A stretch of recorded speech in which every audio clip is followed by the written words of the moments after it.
Prince William was desperate to prove himself with the successful degree result from the University of St Andrews despite his path to kingship being mapped out regardless, according to a royal author.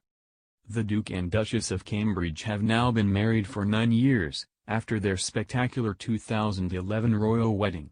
The royal pair met in their first year at the University of St Andrews, where they shared student accommodation.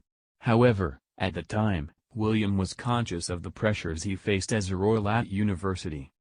Veteran royal editor Robert Jobson in his 2006 book William's Princess, describes how academic success was another pressure that the young royal had to face. Mr. Jobson wrote, in May 2005, William was putting down his pen after his last grueling geography exam.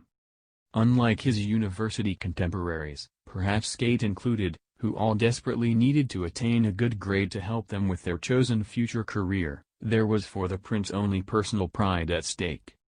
Whether he got first-class honors, a 2-1, or scraped through with a third was pretty irrelevant as far as his career path to kingship was concerned.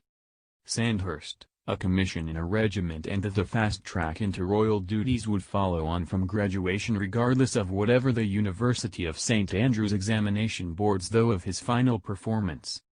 But William, a proud and intelligent young man, was desperate for academic success.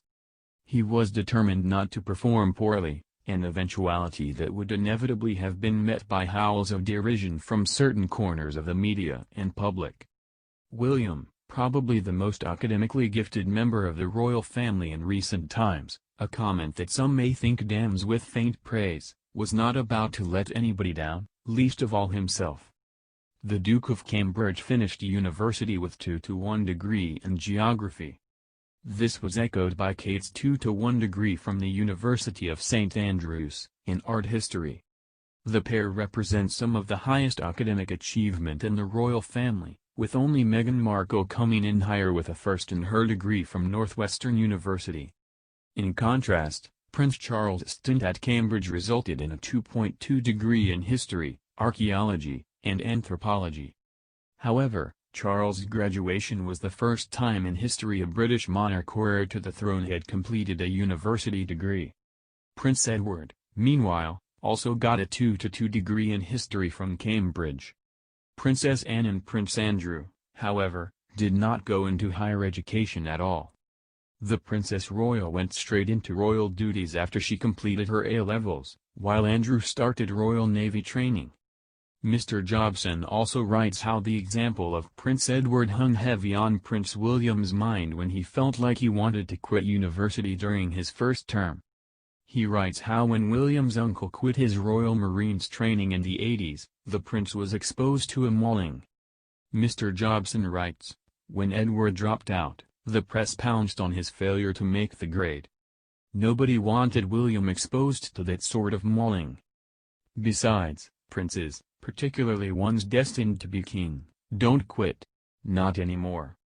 However, William changed his mind, and his degree focus, and went on to have a happier student experience.